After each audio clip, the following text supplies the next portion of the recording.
کسگیجه بنداز به جون حریفت. قطعا سربازتو میزنه. اسم این حرکت رو میذاریم کسگیجه.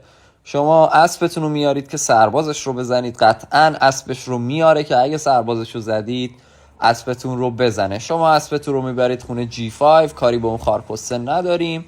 با سربازش میاد اسبتون رو بزنه. اسبتون رو در واقع باید تومه کنید. هر خارکسته‌ای باشه اسبتون رو میزنه. شما اینجوری با فیل چک میدید.